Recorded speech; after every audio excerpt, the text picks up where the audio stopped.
دویمه خبره بیانو غسلونه دو قسم دي یو فرض غسلونه او یو مستحب غسلونه په اسلام کې بعضي غسلونه فرض دي چې دا عمل لپس به غسل کول تابع فرض دي چې هغه ته اسباب الغسل هم وي موجبات الغسل هم وي ما يوجب الغسل متوي چې غسل به کوم خبرو باندې واجب کیږي یا سره په بل تعبیر باندې ویل شي موجبات الغسل د غسل واجبون کې شیونه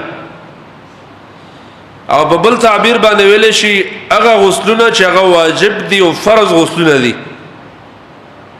او دویم قسم غسلونه چې کوم دغه ته مستحب غسلونه وي هغه ان شاء الله آینده جمعه کې وخت میلاو شي یا وروسته جمعه کې ان شاء الله بیانو د الله په توفیق باندې چې یو لس یا دولس غسلونه چې په اسلام کې راغلي دا مستحب دي او یو شپږو غسلونه چې په اسلام کې راغلي دا فرض غسلونه دي دا بخامخه سره کوي نمبر 1 چې کوم غسل فرض دی صحیح حدیث کې راغلي نبی صلی الله علیه وسلم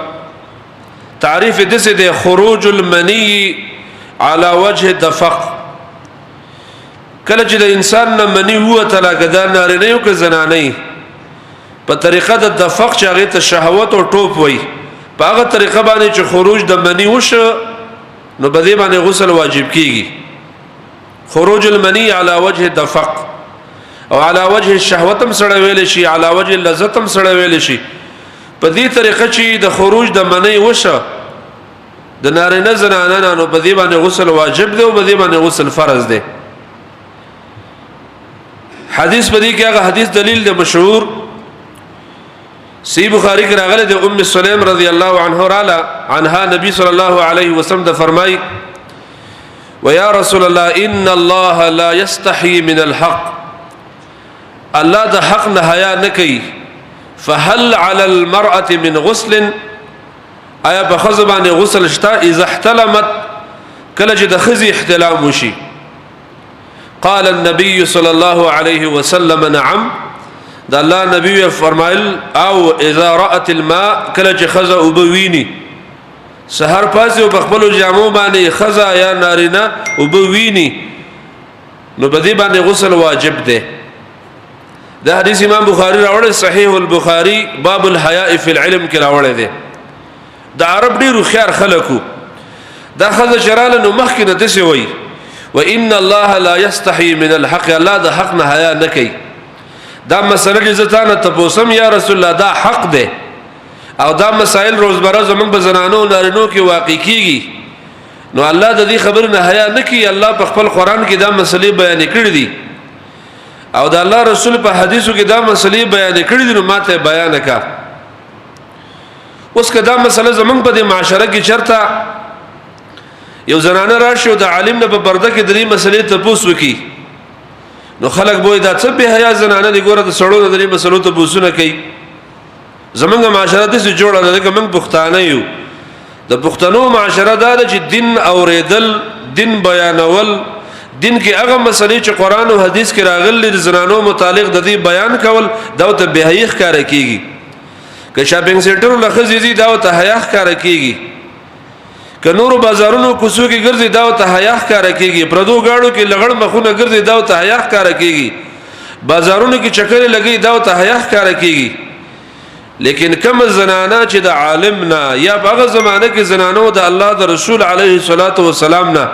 د داسې قسم مسائل چې هغه ته حیاسوز مسائل وي دا غو متعلق د تبوسونه کولو دا په منبر چې موږ بیانو نو خلک وي دا به حیا مولان دي نو عرب ډیرو خيار اول ویل ان الله لا يستحي من الحق الله د حق نه حیا نه کوي یا رسول الله دا حق مسله ده ام سلیم یو پردی زنانه وا دا انس رضی الله عنه مرو د مالک خزوا بیا رسول ابو طلحه خزوا نبی صلی الله علیه وسلم او زنانه چې کله په خپل بدن کې دا کیفیت ویني دا زنانه به غسل کوي په دبانې غسل واجب دی نو دا د اولی مسلې دلیل شه دا صحیح بخاری کې ده نور عام کتابونو کې شته موږ د یو کتاب حواله ویله باب الحیا فی العلم کې ده او کتاب الغسل کې او عام کتابونو کې زې بزشتا نو دې حدیث نه دا مسله معلومه شو چې خروج المنی د نارینو زنانو وتل علی وجه دفق په دې باندې غسل واجب کیږي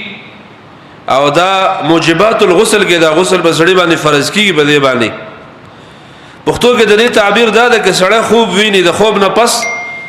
د څه کیفیت جوړي بدن کې سستی پیدا شي جامې لمدی ښکار کیږي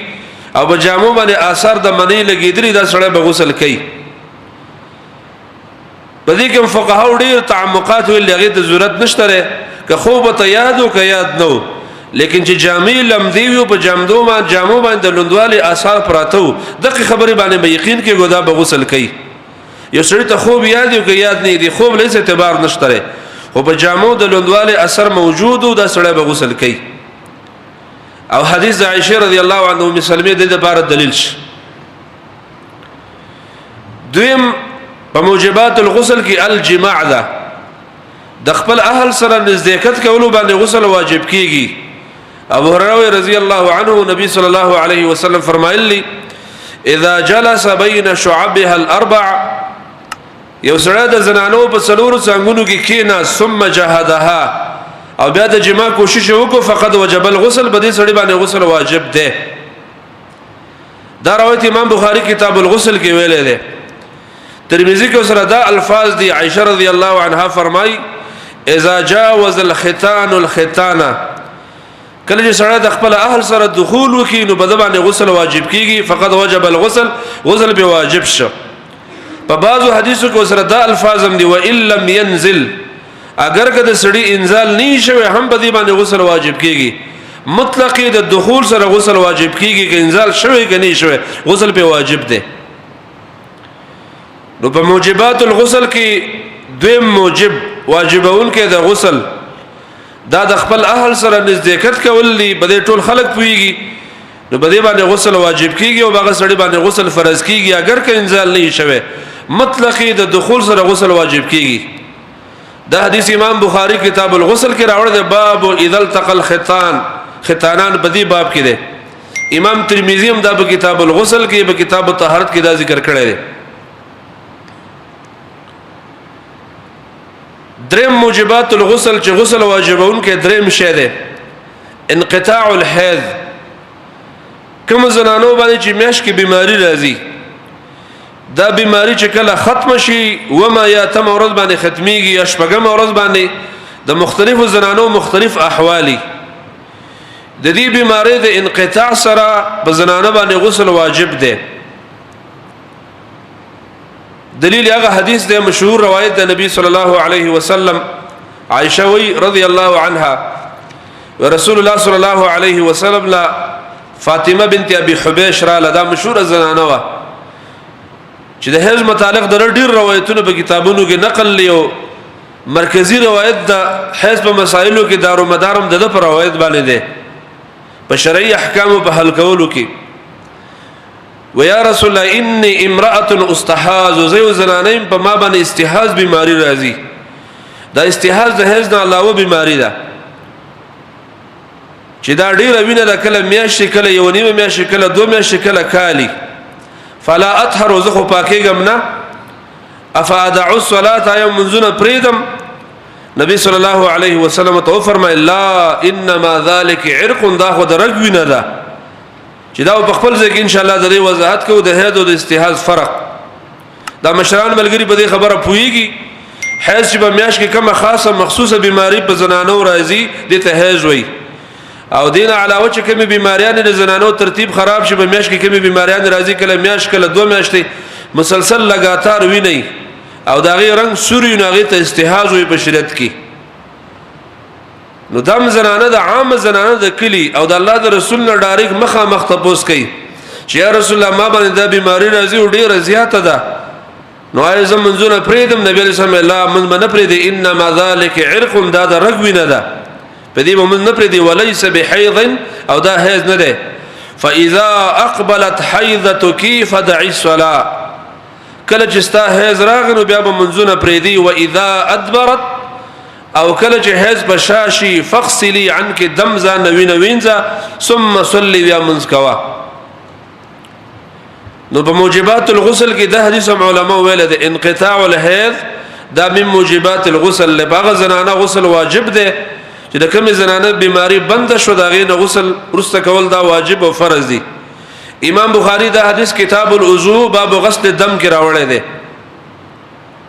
او دې حدیث نم دا فائدہ معلومه شو چې د الله د رسول په زمانه کې به زنانو د صحابو ته تپوسونه کول د الله د رسول نه بددي مسائل ته تپوسونه کول چې دا مسائل حیا سوز چې په منبر باندې سړی بیانې ام خلق وته بد ګوري او قران او حدیث کې دا اصول لزمارونو چې هغه مسلو کې به حیا نه کو کدا زه د دې منبر نه بیان نکم نو بدی کې ډیر هغه مسائل راځي چې دا سړی هم په خدای زنانو هم په خدای موږ به ډیرو بدعاتو کې واقع کیږو به ډیرو ګناهونو کې به واقع کیږو امون سره د ډیر شعر او بوټونه ځکه ملګری ته بوسونه کوي چې خلک ډیر په جهالت کې واقع دي په شرعي مسایلو کې ځکه دا مسلې موږ به واضح الفاظو کې ملګرو ته بیانو او دا زمونږ دین د دایا دول په کار دي دا زمونږ په قران کې ذکر دي دا مسلې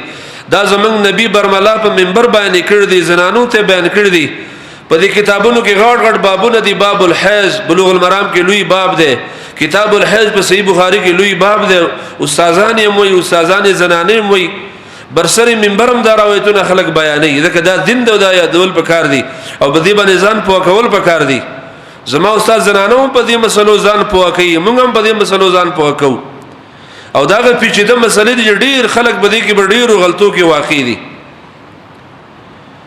نو دا مشهور حدیث ته چې دا ډیرو طرق نقل لودي کې ډیر مختلف الفاظ دي او دا فرق هم پکې د جهاد او د استحاض فرق د په استحاض کې بزنانه منځ کوي د تفصیل وایو په خپل ځای باندې ان شاء الله او د حیض په روزه کې بزنانه منځ نه کوي منځ مت چوټي او د قران په لاس کې غسل مسد مصحب بنا بر قول راجح دین بم پرېز کوي روجي بم نه نسی رسبه د روجو قضا راوړي او د منځونو قضا په نشته دا کتاب او سنت کې ذکر دي